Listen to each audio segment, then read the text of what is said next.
Welcome to Defiance Daily Dispatches for the Defiant. I am your host, Miles Taylor.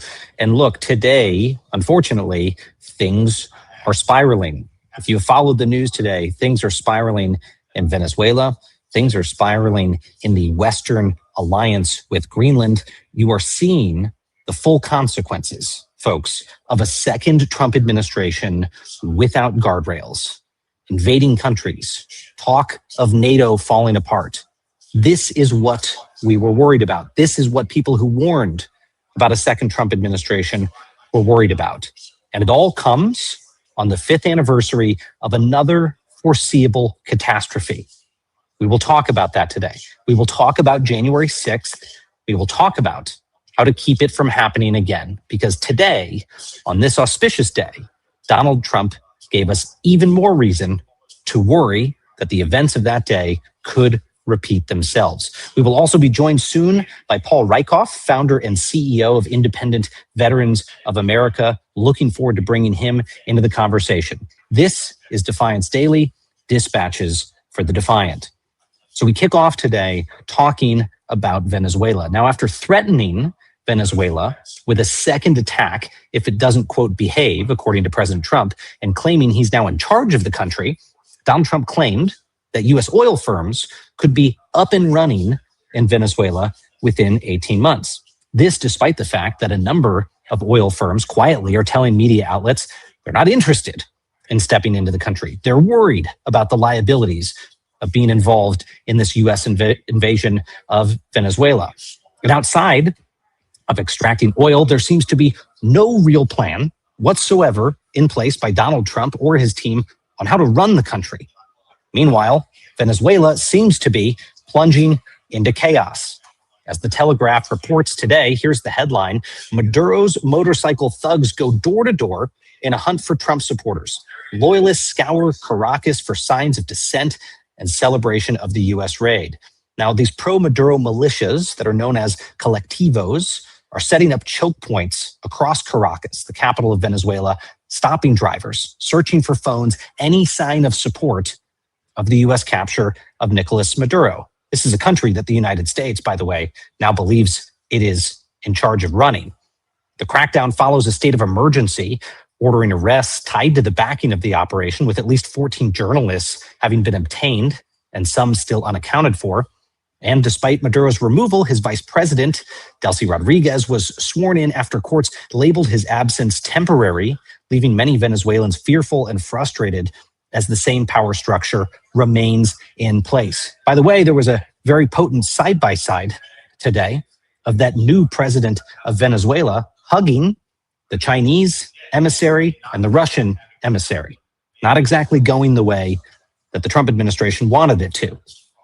While Venezuela teeters on the brink of a civil war, Trump's invasion isn't much more popular here on the home front. Yesterday, Reuters published a poll showing that only a third of Americans support the U.S. strike on Venezuela, and 72% of Americans are worried that the United States will end up in a quagmire. Meanwhile, there are measures in the Senate to try to push back against all of this. Senator Ruben Gallego plans to introduce a war powers resolution to block any U.S. move on Greenland without congressional approval. The Senate is expected to vote later this week on a bipartisan measure requiring approval of further military action in the country. And Senate Majority Leader John Thune dismissed the idea of action against Greenland, which we'll talk about here in a little bit, saying no one is seriously considering it. This is what's happening, folks. I don't suspect you went into the holidays thinking that the United States would be headed towards war. Some people were worried about it. Certainly, you didn't go into the holidays thinking the United States might be headed towards war with multiple countries. But at the top of this week, we've had the Trump administration talking about taking regime change action in Iran, in Cuba, in Colombia, actions potentially militarily in Mexico. And now, of course, again, this threat to Greenland that we'll talk about here in a moment. Before we bring in our guests, let me just say this. There is a lot of hopelessness when you follow these things in the news. That there's just this blizzard of illegality coming out of the Trump administration. Whether you are happy Nicolas Maduro is gone or not, the fact remains that the way this was done by the Trump administration was unconstitutional, pure and simple, unconstitutional, done without the approval of Congress. Now, it's easy to say that, yeah, but the United States has done that a lot. Presidents of both parties have done that a lot. And I don't disagree with that. Presidents who should have sought war powers resolutions have taken action in other countries. We don't need to deny that. What we need to say, though, is it's never too late to do the right thing, and we must hold presidents accountable for acting against the United States Constitution. That is what this is about. Whether you agree or disagree with these military actions and the end result, the process by which we go about it is a process delineated in our nation's founding document. And that's what we at defiance.org are going to be talking about in the weeks and months ahead, is how to stick to the Constitution. Because this isn't about which country you think has a worse dictator, which country the United States should take military action. It's about this administration's flagrant disregard of the United States Constitution. So please like, share, subscribe, follow what we are doing at defiance.org, and come join the Club for Courageous Americans, because we're going to be taking real action about these issues in the coming weeks and months ahead. So let me bring in our friend Paul Rieckhoff into the conversation, and also my co-founder Xander Schultz. Paul, we're thrilled to have you here today. Our viewers know you. If they're not familiar with you, it's hard to turn on the TV and not see Paul Rieckhoff. Sure. And thank goodness he's not doing those TV hits from his phone, because that thing is slippery. Look at that thing. Man. We're getting the Gary Vaynerchuk version of Paul Rieckhoff. On the street. It's wild fucking times in America. Now, should I have worn my camouflage hat and brought my flag? I mean, usually I'm the most Americaned out. Usually I'm the most Americaned out guy in the room, but you guys got me fucking beat here. I missed the dress code memo. You can't beat Xander these days. I mean, when I text Xander on the weekends and we're planning these counter-Trump actions each week, he's like, sorry, I'll call you in 2 hours. I'm out fly fishing. Sorry, I'll call you in 2 hours. I'm out hunting. Sorry. This is the Xander who was like a total squishy socialist when I first met him. Anyway, we could do a whole pod about that. Say, I've been seeing a lot of Democrats lately, and they've all grown beards, and they all have hunting hats on, and they're taking up fly fishing, and it's like they all have the same new stylist. Now, not Xander. Xander's legit, but there's a lot of folks right now that got the memo, and I'm going backward. I got a suit on and a jacket, but nevertheless, man, honored to be with you guys. Thrilled to be here. I hope my phone doesn't fall over. Let's fucking rock and roll. I'm ready. Well, look, what I love about you, Paul Rieckhoff, is like us, you have the ability to toggle between the irreverent and the super serious within a sentence. And so I want to peg you on the second one for a moment here, because the thing that I opened with, like this tidal wave of sort of imperialistic attitudes that we are seeing out of this administration shouldn't be surprising to any of us, and yet it seems to be shocking the American system. I want to get your immediate reactions to everything we've seen in the past few days, but also where you think this goes from here. So I was watching your intro monologue, and I felt like I was in diaper diplomacy. I was like, yep, right? I was one of those babies in the diaper diplomacy clips, because look, man, this has always been the plan. If you listen to my show, Independent Americans, we've been talking about, warning about, and projecting about what is really the next phase of Donald Trump's plan for at least the hemispheric domination. 2025 was about Project America, about controlling America. 2026 is about controlling the Western Hemisphere. So this was predictable. It's not crazy. It's actually part of a strategic plan. And Trump has been amassing power ever since he was inaugurated. He got the cabinet. He got the Defense Department. He's trying to consolidate the media. He's consolidating power in Congress. And he's really consolidated effectively his power in the United States. Now he's got the grip of the military, and he's going to project that power into other places. Important for folks to note, before we hit Venezuela, he had already hit 7 other foreign countries, including Yemen, Iraq, Syria, and others, before he even hit Venezuela. So Venezuela makes 8 foreign countries that he has struck just in the first year of his second administration. Now, keep in mind, he's also deployed troops in places like Memphis and New Orleans and Los Angeles and Chicago. So now the way I would describe it is the table's been set. The table has been set here in America. The table has been set in the Caribbean. The table has been set in the entire Western Hemisphere. They've moved dramatic military assets away from places like Asia into places like Puerto Rico and the Caribbean, because Venezuela was always on Donald Trump's 2026 vision board.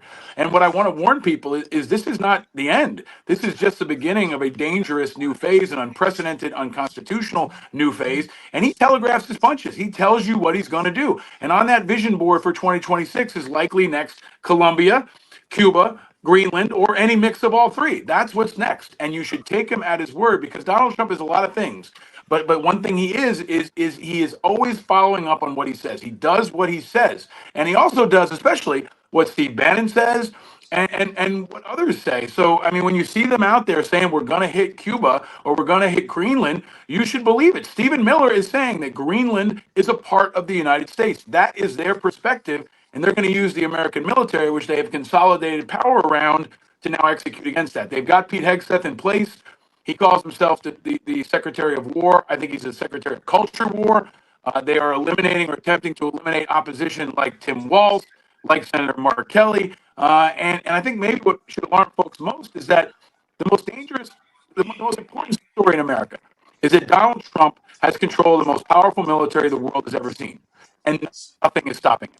Nothing is even slowing him down. If anything, he's picking up steam. So I'm sick of hearing shit from senators and members of Congress who say we're going to put together a vote or we're going to convene. They didn't even convene an emergency session of Congress when he invaded Venezuela, right? So Congress is failing. Our institutions are failing. The UN is failing. NATO is failing because they never really accounted for a rogue president who wouldn't abide by the rule of law and throw his middle fingers up as he kept going forward. So he's all gas and no brakes. And these are the most dangerous times we've lived in.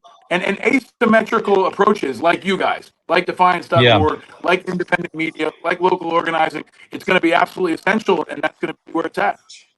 Well, look, I mean, you already anticipated, Paul, you know, one of the things I was going to ask you, which is what can we do about it? There's a lot to dive into there. I do think the independent media piece has gotten even more important than any of us realized a year ago. I mean, look, there is no longer a credible press corps at the Pentagon. I mean, the place where we originally had major media outlets covering what was happening inside the U.S. Department of Defense is now devoid of any of those credible networks. It's now largely MAGA propagandists that are covering from that building. That doesn't mean the reporting has stopped on DOD. I mean, there's still a lot of people reporting, but it shows why we are in a moment where any second we might need independent media to step in to cover what's happening, because they're literally kicking the legacy media out of these buildings. I mean, that's truly extraordinary.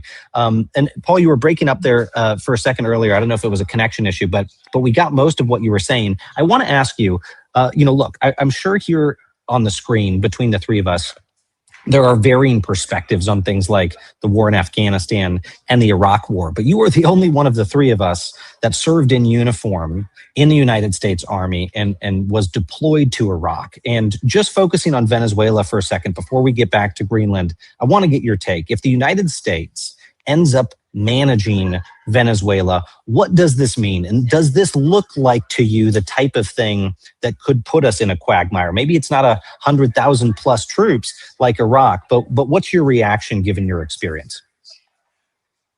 It's deja vu all over again, 2.0 on steroids. What we are entering now, and I hope you can hear me, we're getting a little bit of static. I don't know if it was your connection or mine, or if Tulsi Gabbard is listening, or the Russians are listening. If they are, fuck you. Thanks for tuning in. But the reality is that this is the extension of Trump's power. This is the manifestation of what he wants to achieve.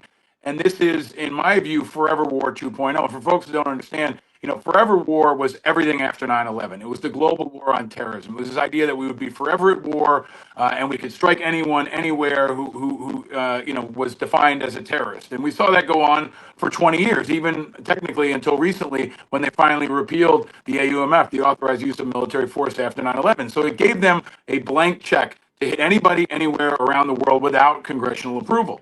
This is that, but never ending and in more places and more violent and without any consent. I mean, at least George Bush had the respect to speak to the American people and explain his rationale and to try to seek approval from the UN and try to consult with Congress. I mean, this is so bad that Donald Trump is making George Bush look great. I mean, in comparison. So what we're looking at in Venezuela is another regime change, whether you call it that or not. I thought Speaker Johnson's answer today was absolutely ridiculous insanity, where he said, we're not talking about regime change, we're talking about changing this regime or something, what he said. It was bullshit because they're all spinning. But the reality is that Trump says we now own Venezuela. And you're laying out in your intro a series of events with checkpoints and retribution, which is exactly what we saw in Iraq after Saddam fell. I was there. I was there in May of 2004 when scores started being settled. We disbanded the army. The Baathists were released back into society, and we basically disbanded the entire Iraqi army and let them leave with their guns. So what did they start doing? They started killing each other, and we were in the middle of it, and the Iraqi civilians were in the middle of it, and we lost 200,000 American Iraqi civilians, over 4,000 Americans, tens of thousands were wounded. This is, you break it, you buy it, and we now own this, and we don't have to own it, but Trump wants to own it. And I think what's most nefarious is that he's saying it's about the oil. He's saying it's about control. He's saying it's about domination. It is very, very deeply un-American. Of course, it is unconstitutional, but it's also the antithesis of American values. I think that's why so many of the global structures are failing. They never accounted for a president who didn't care about the rest of the world, who was so reckless and selfish and driving forward what is essentially a new imperialist agenda. So, I wouldn't be surprised, Miles, if they do drop troops in Greenland before the weekend, if they try to take out, the leadership in Colombia. Marco Rubio has said he wants Cuba. I mean, that's like his grand vision for his statue, is to finally be able to change the administration in Cuba and have Cuba be part of this extended American hegemony. So, yeah, man, this is real and it's happening. And I think what's really most important is nothing is slowing them down. So nobody's even talking about impeachment. I just want to throw that out there, right? I haven't heard a single member of Congress say, you know what, starting a war illegally is an impeachable offense. And they're going so fast, and they've run out the clock so effectively that people aren't even keeping track or holding anybody accountable for Signalgate, when Hegseth was just disclosing classified information on civilian servers. They remember war crimes? What happened to talking about war crimes? We've just blown past that now, and that is the strategy. Trump is all gas, no brakes, and that includes empowering this, what I would call a Pentagon press corps inside the building, as we often call it, where Laura Loomer has a press pass. Conspiracy theorist, hate monger, radical Laura Loomer has a press pass, and Stephen Miller is sitting next to the chairman of the Joint Chiefs. So this is happening, people, and it is very real. And I think it's about collective action. It's about independent media. And it's also just about spreading the truth, because his most effective, consistent, and clear target is truth. And we've got to continue to spread truth and spread hope, as you underscored as well, as much as possible, because hope is the oxygen of democracy. Paul, you talked about this being kind of Iraq 2.0. You're getting deja vu. A huge part of Trump's coalition was veterans who wanted to end forever wars. Do you find your peers are also sharing that viewpoint, that folks who voted, to end forever wars and saw Trump as an anomaly outside of the military-industrial complex? Do you feel like you're seeing the thought process around him and some of the loyalty to him shift as they see this playing out? Yes, but I would say it's not necessarily unique to veterans. I mean, veterans are not a monolith, and that's really important. I think too often folks say, veterans all supported Trump or they all supported Bush. I remember a friend telling me when he was on the subway after the Iraq War that somebody said to him, you didn't fight for me, you fought for George Bush. The reality is that we are a very diverse population, and just like the civilian population, the level of support for Trump has risen and fallen in reflection to what's going on. So there is always an understanding of the Constitution. There is always restraint around the use of force. We understand better than anybody that it's not just about killing bad guys; it's about putting good guys and gals in harm's way. We're also not talking about however many American troops were wounded in this operation. There were some that were wounded. Thankfully, none were killed. But we're not talking about who was wounded, how they were wounded. And that's also an effective reflection of the consolidation of the media and the propaganda machine that they have created. Because Laura Loomer is not going to report casualties every day, right? ABC would, CNN would, Fox News would, PBS. In the early days of the Iraq War, that was considered controversial because they listed the names of the casualties who were killed. Those days are long gone, and they are moving forward very aggressively. So I think for veterans, what I would tell you is we are often a proxy for all sides. There are Republican veterans, there are progressive veterans, but they are uniquely effective. Trump knew what he was doing when he cast someone like Pete Hegseth in the cabinet, when he cast someone like Tulsi Gabbard in the cabinet, even Lee Zeldin, right? The cabinet secretaries have all often been veterans because he understands their political power, he understands their persuasive power, and that's also why he's attacking Mark Kelly. Because if you can attack the astronaut, the Navy combat veteran, a guy who's respected, I think almost like a next generation of John McCain, perhaps, right? Like if you can take down a sitting senator who's also a member of the Armed Services Committee, like let's talk about that, right? The infighting here has Putin celebrating. But if you can take down Mark Kelly, then you can take down any one of the 2 million military retirees in America. And that's how many there are. So there's lots of military retirees who are going, oh shit, did I post something on Facebook 6 months ago that might get me in trouble, where they bring me back on active duty and threaten to court-martial me? They want that effect. And I will tell you that the most alarming part about all this is it's working. It's really working. And imagine how far ahead of plan they would be if Hegseth wasn't fucking up all the time.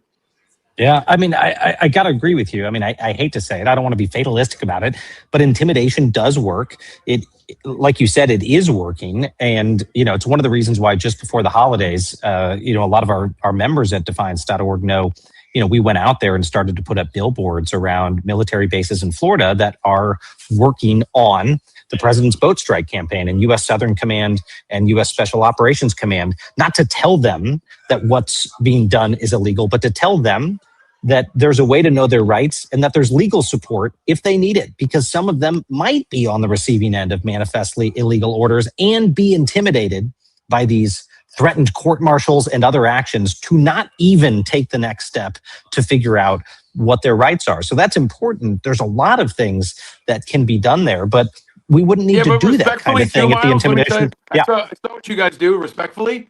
It's not gonna. It's not gonna give too many people much comfort, because I don't know too many folks who are going to count on any outside organization to defend them in a moment like this.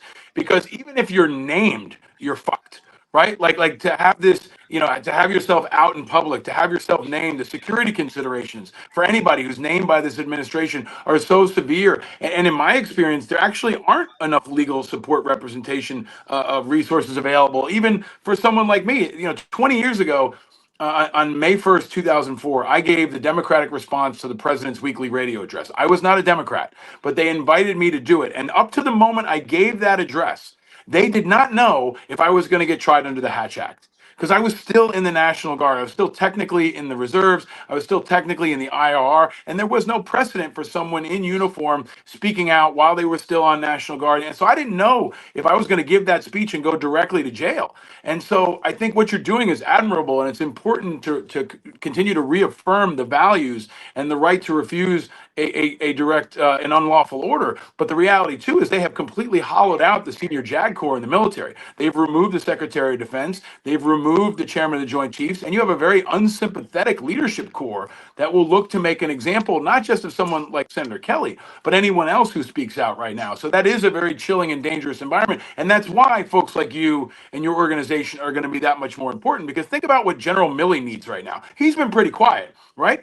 In part because he's under threat constantly. And if they can do that to the Chairman of the Joint Chiefs, where he's afraid to walk outside of his house or afraid to even come to a place like CNN where I am now, I mean, what does that mean for some E4 or E5 who lives in Texas or California? So it's that much more important for us to speak out, especially if you're out, if you're a veteran, if you're not tied to the military anymore. A lot of the retired generals have been stunningly silent, and I'm pointing a finger at CQ Brown, who's the most recent Chairman of the Joint Chiefs. We need to hear from him. We need to hear from General Kelly. We need to hear from all of them. It's time to break glass, and they need to come out here and join you and be heard.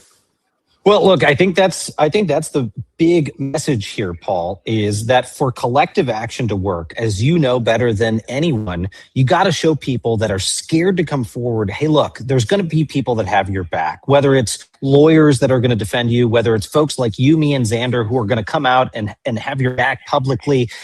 Folks have to see that. And unfortunately, even some of the bravest people the three of us know, we'll sit down with them for coffees and they'll say, I can't take that risk right now. I can't take that risk right now. We have to lower that price of dissent. You guys are doing extraordinary work on that front. And I want to ask you about that here in a second. But I also don't want to forget, you mentioned something earlier, Paul, about Stephen Miller. And if people didn't see this, it's very, very important, because you also said, Paul, whether you agree or disagree with how the United States goes after and kills bad guys, Well, the threats that have been made towards Greenland take us really into uncharted territory.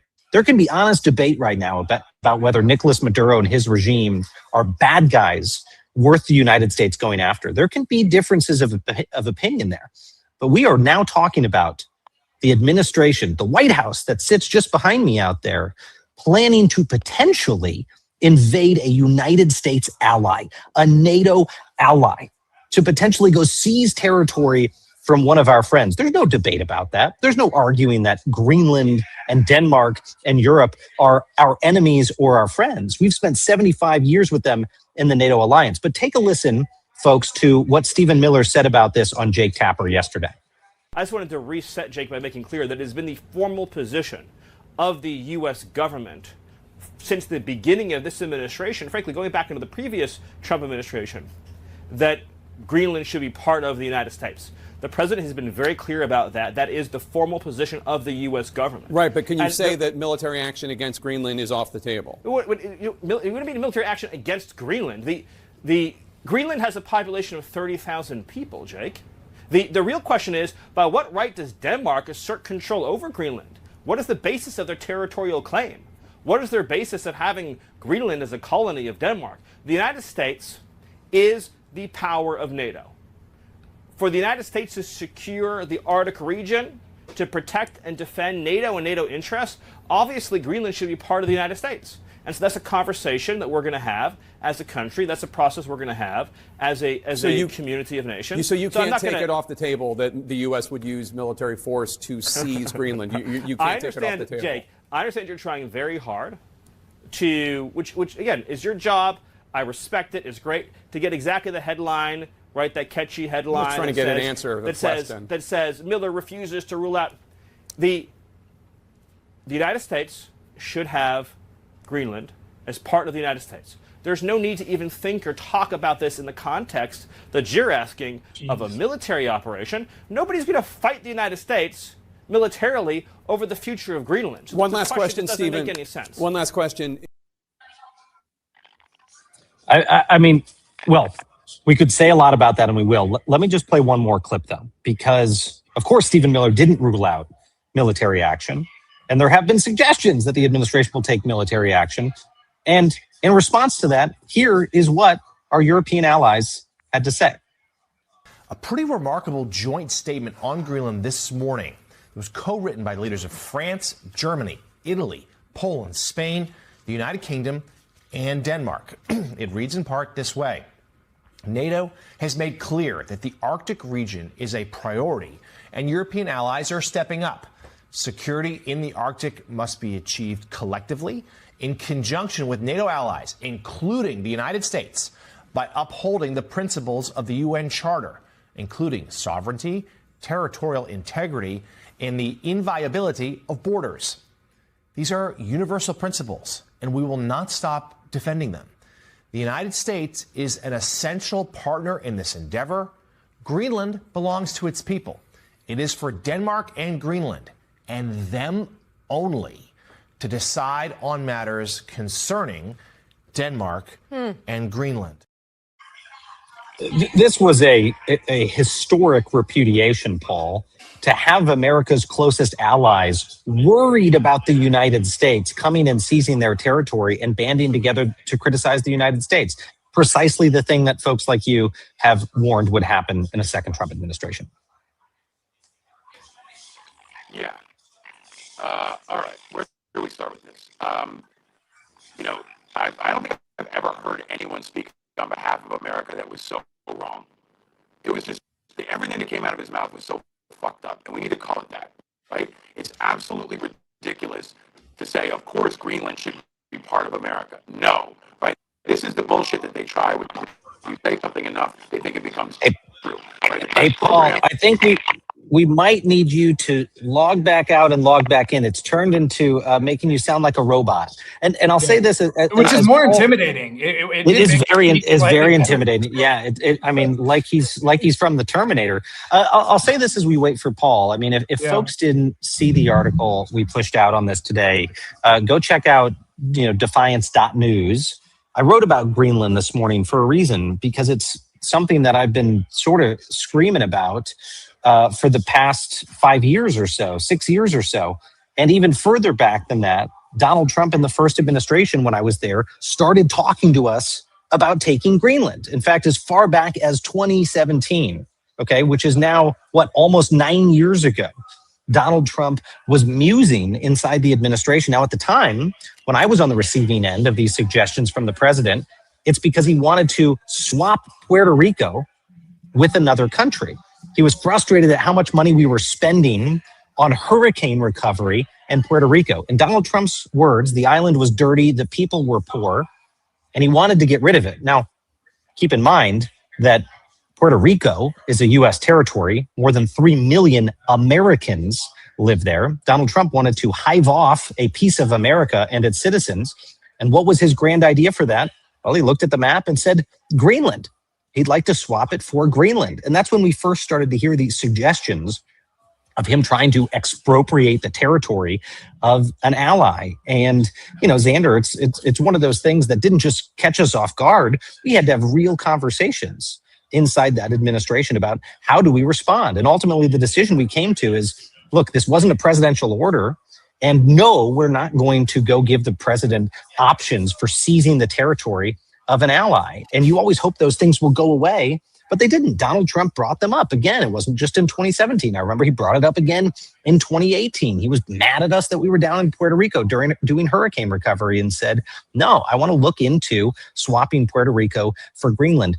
That's the type of thing that I debated whether to disclose publicly, and ultimately did before the 2020 election, because my fear was, among many things, if this guy comes back into office, this is another one of those wacky ideas that will become a real policy proposal if he's not surrounded by people who are serious national security leaders. And that's exactly what's happened. Anyway, I throw it back to you, Xander, on this front, because I think we're only just beginning to see how far this story goes. It's so offensive to our intelligence. Miller's acting like alliances aren't a real thing. It's like, well, we need to secure the Arctic. Therefore, we need to make Greenland part of America. Like, we haven't been operating within global alliances for the last, 70 years post World War II. It's so fucking disrespectful to all of us. In the same way, the narco-terrorism thing is disrespectful to our intelligence, regarding Maduro as well. And welcome back, Paul. I saw you jump back in. I could hear your glass set down. So not only are you back, you're back in HD. Back in HD. Paul, can I ask you now that you're back? I mean, look, let's jump to the question that's always on people's minds, which is what do we do about it? And I've got some thoughts to offer up, because we shouldn't just, I always say we shouldn't just navel gaze and say, this is all bad. It's all bad. There are things we can do. There are things people that are watching can do about this administration's flagrant violation of constitutional boundaries and pressure against our allies and detonation of the post-war system that's protected us for decades. But I want to start with you. What are the things people can be doing in this moment, recognizing that this might become a big anti-war year in the United States? Oh, first of all, I apologize for the technical difficulties. If it sounded as fucked up on your end as it did on mine, it's been a rough couple of minutes, so my apologies to everybody listening. I blame the corporate media. I am currently at CNN, and I don't think they want me to do this interview before I go back on CNN. Nevertheless, they're trying to shut you down, man. We're not going to let them shut you down. Look, I can't leave without going back to Miller. I don't know if you're look. This guy is fucking radical and ridiculous, and should not be anywhere near power. And I think that's really important to underscore. I said the same thing about Laura Loomer last year when, the 9/11 conspiracy theorist was at ground zero with the president. I mean, this is absolutely unacceptable. And I think what we have to do is call it out for what it is. Like Stephen Miller, even the way he kind of looks at the camera and the way he talks to people. I mean, I don't know what he was like in high school, but I can't imagine it was fun for anybody around him. Not the life of the party, that's for sure. He's just kind of a rude and insufferable person. And I think this cuts to maybe what I think is most important. We have to convey an alternative narrative to the world, because there's plenty of people in Denmark and other parts of the world who are saying, all the Americans are fucking crazy like Trump. And we're not. And I think on the issue of Denmark in particular, we have to take them seriously, but we also have to project, especially veterans like me, that Denmark is a trusted and valid and critical ally, an ally that shed blood with us. There were 8 Danes that died serving in Iraq alongside me. I think 44 in Afghanistan. They've always been by our sides. They are absolutely essential to American national security. They've been there for us, and we need to be there for them. So this is like another middle finger in the same way he pissed off Canada. Like it's literally a dystopian world where we're pissing off Canada and Denmark. So we have to communicate to the Danes, to NATO, to the world, that Donald Trump does not speak for most of us. And he definitely doesn't speak for most veterans. I've said this, especially on Ukraine over the years. Most American veterans support Ukraine. Most Americans support Ukraine. Most Americans don't want to invade Venezuela. Most Americans don't want to invade Greenland. So we have to continue to erode at his national and international standing. And that's why I think the Mark Kelly incident is so important, because for the first time, maybe really since Gavin Newsom did daily speeches for about 5 days, we have an alternative narrative to the world. And one of the things I've long called for is I would like former presidents, and let's start with Barack Obama.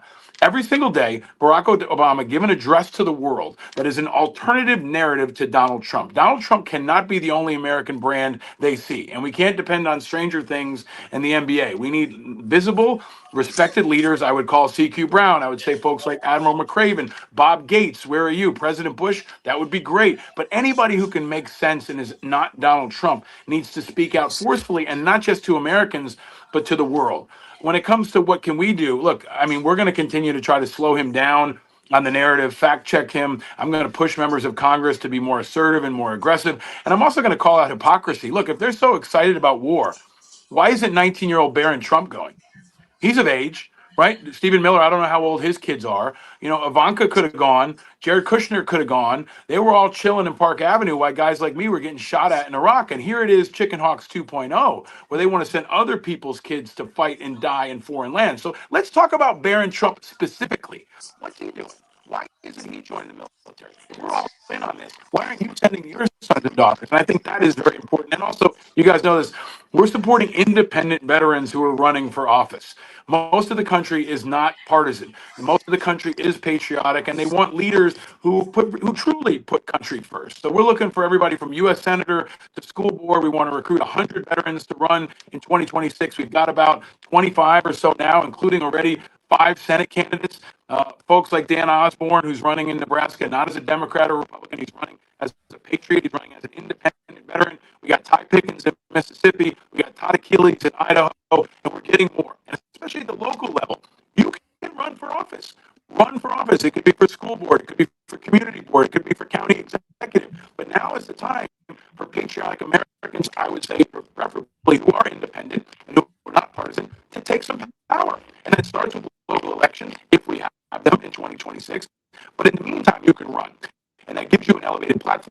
It commands the respect of the media narrative. You will get in on debates, and we can force forward truly patriotic people who put their country over party and are in direct contrast to all of this. Paul, I got to say, despite the fact that your audio turned into the Terminator again,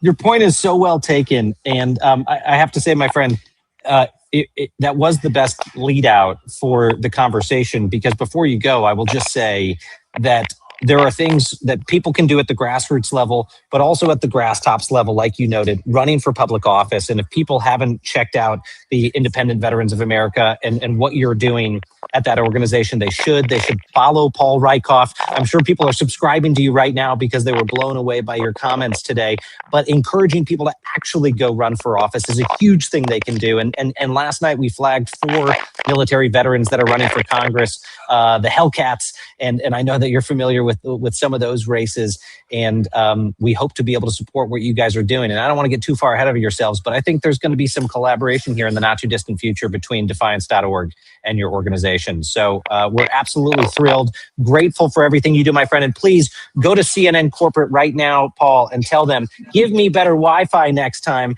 Don't try to cut me off from new media. Well, if you guys can hear me. Thank you for joining us, brother. We appreciate you. Paul is the man. We had someone in our comments, Xenia, said the audio gremlins strike again. The audio gremlins. I'll tell you what, though, Paul Rieckhoff is one of those few people that even when the audio gets bad, you're like, well, we can't boot him out of the conversation. No, he's making the best damn point of the day. Look, an extraordinary guy. You and I both know and love Paul. Very excited to keep teaming with him on this. And look, I mean, I think even more so than a couple weeks ago, Xander, there's a lot more that we should be doing to collaborate with his team, because it looks like we are heading into that moment where use of force overseas becomes a dominant way in which this president is violating his oath of office. Totally. I mean, Paul's leading a couple important things. I think veterans, especially as we dive into these global wars, are going to be more and more important spokespeople, not to just give us insights on what's going on with the military, but, as folks who, to Paul's point, are more reluctant to send people to war. People who have been through war mostly are very reluctant to send people back to war. And also as a bridge across kind of partisan camps. And also the fact that Paul's focused on independence. Like, most people are not happy with their political home, whether it's Democrat or Republican. And there's a lot of places where a Democrat just can't win. And we need strong independent candidates. And so groups like Paul's, and there's starting to be a bunch of groups like this, are trying to give party type infrastructure to independent candidates in these races where a Democrat can't possibly win. And we should even thinking about, backing pro-constitutional Republicans in places where it has to be a Republican. And we need to win a primary with someone who will at least defend the Constitution.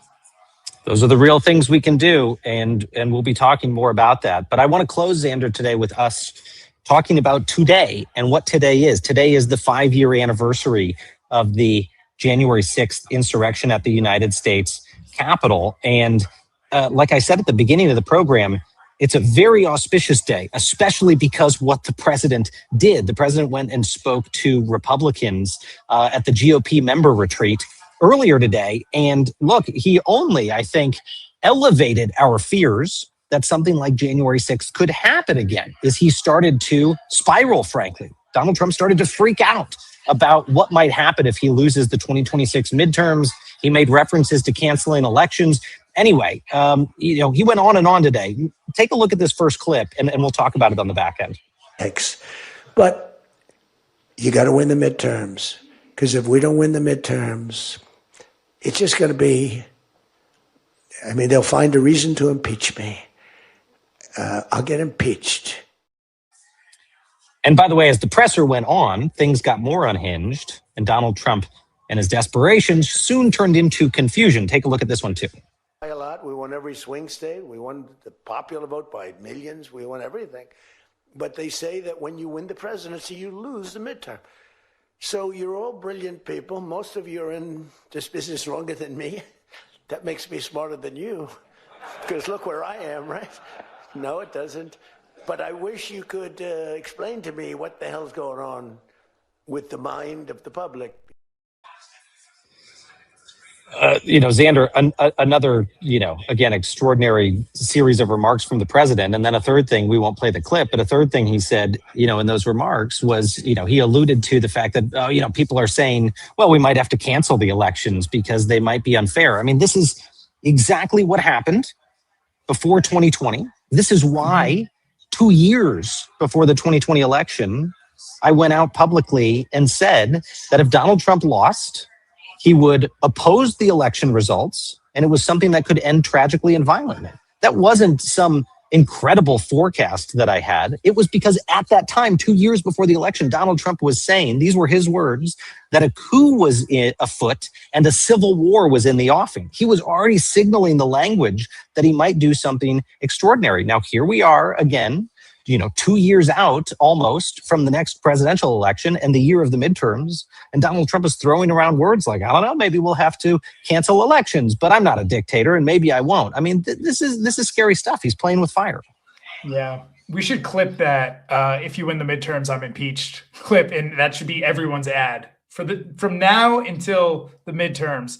That should be the driving force behind the voters in each of those those important districts. We desperately need to have a Congress willing to be a check, as evidence almost every day This, I haven't been able to react to Miller talking about Greenland yet.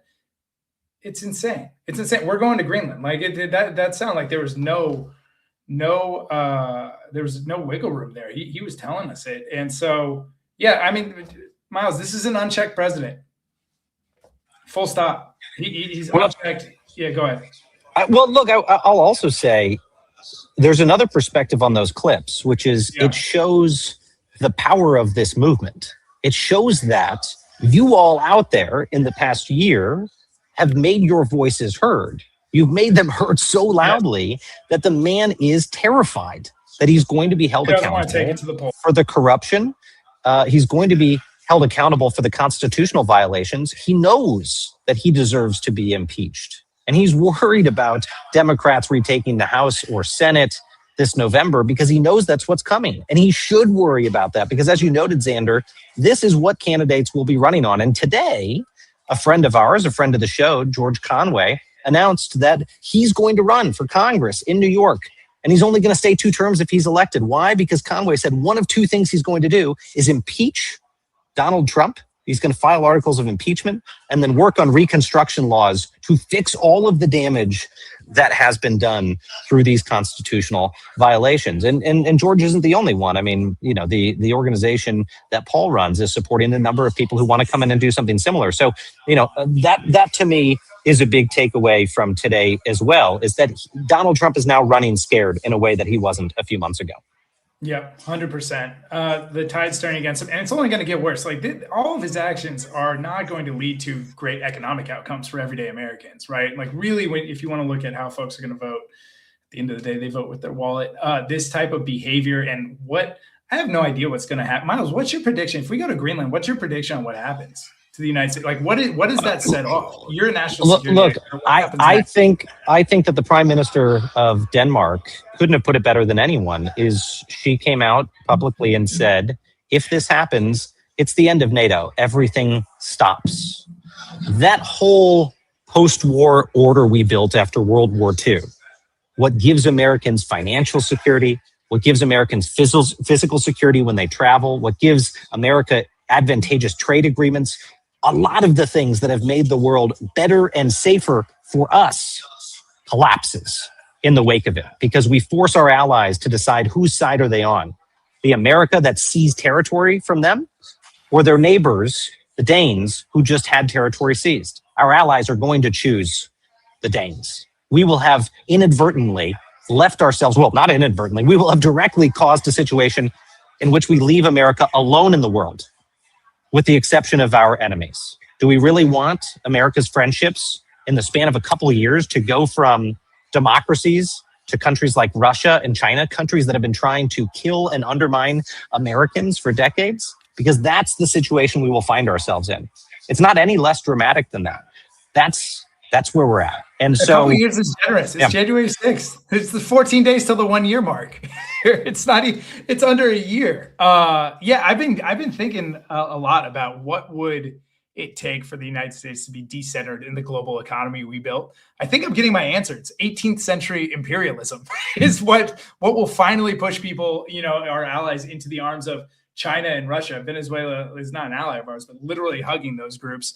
But there is going to be a recentering away from us if we continue on the path of 18th century style Spanish-American War imperialism. Well, and that's exactly why we have to undertake some of the actions that we're undertaking and some of the things that we are planning to hold this administration accountable, give people the opportunity to put real pressure on Congress, because that lackluster branch is going to have to stand up. And a lot is also going to come down to these midterm elections. I mean, we get the question every day, will these elections be free and fair? I'm going to put that question back to our audience and say, will you step up to help us make sure these elections are free and fair? Because that's what we're going to be supporting this year. Is we're going to be supporting some of the best groups in America focused on election integrity and election security, and making sure that we get out the vote, making sure that we protect the political opposition from attacks from this White House, making sure that people know their rights in the face of the lawlessness. So speaking of that, I want to end today, Xander, talking a little bit more about January 6th. NPR had a really good reflection today on some of the myths that have been peddled about this day, the myths versus the reality. And now more than ever, I think it's important for us to be rooted in the reality. So let's take a look.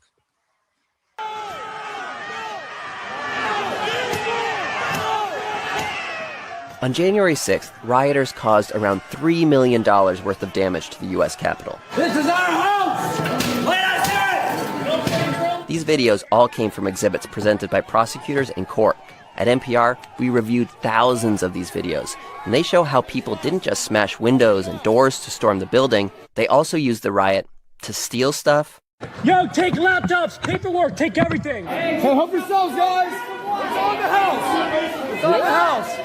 And party. Three smoke in the Capitol, boys! One rioter told me it was like a bunch of frat bros stormed the Capitol. People smoked and got drunk and high. Oh, we're smoking weed in the fucking... Yeah! Time to smoke weed in here! The damage was not just inside the building. Outside, rioters destroyed cameras from the media. Fucking traitors! Get the fuck out of here! Get the fuck out of here! Convicted rioters were supposed to pay restitution to help with the cost of fixing the Capitol, but when President Trump issued mass pardons for the defendants, they no longer had to pay.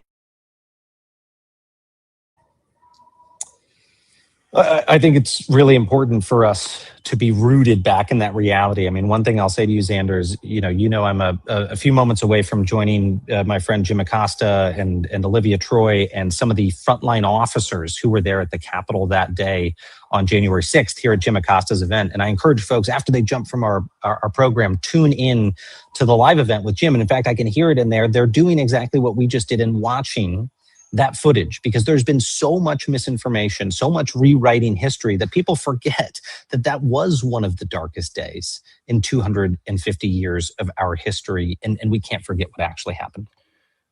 I mean, some of the issue is forgetfulness. Some of the issue is our media ecosystem ensured a lot of people never saw that story. There's a lot of folks who have a completely different story in their head, and now it's been reinforced over and over again.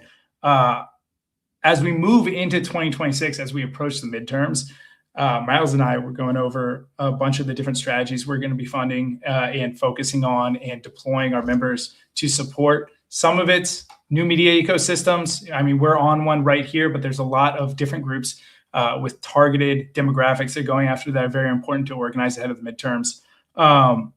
There's a lot of youth organizers, Latino organizers, et cetera, that we're going to be supporting. Baked within all of those strategies is getting the truth to different people through trusted messengers, whether it's regrounding them in it, Miles, and not letting anyone retcon you, or it's really making sure trusted messengers explain this clearly for the first time to folks. So we've got a big battle ahead of us. Luckily, I mean, it's easy, I think, for sometimes me and you to stay inspired because we're meeting with these people all the time. And I'm excited for our members to meet them over the coming months. We've got a great lineup from now all the way through March. You met Paul today. This is a massive challenge to make sure Americans are hearing the truth from people they trust and are organized by people they trust. And we're up for the challenge. We're going to fucking win this thing. Well, look, let me say this. The who is joining the Defiance today, our last segment is always about who is joining the Defiance, are people that exemplify that spirit that you just described, Xander. And, folks who are listening may think, well, these people were already a part of the Defiance, because they were. But today we give that distinction to the frontline officers who protected the United States Capitol on January 6th, 5 years ago. And I say that they are joining the Defiance because these are folks who have every reason to go just get their lives back, lay low, leave the public eye. And some of them who are here at this event tonight at the National Press Club, like Harry Dunn, like Mike Fanone, chose something else. They chose to keep fighting. And one of those symbols of that fight may sound very simple to folks. It's a plaque. It's a plaque that by law is supposed to be hung in the United States Capitol, honoring the people who fought that day. And shamelessly, the Republican Congress has refused to hang that plaque. I want you to watch this video.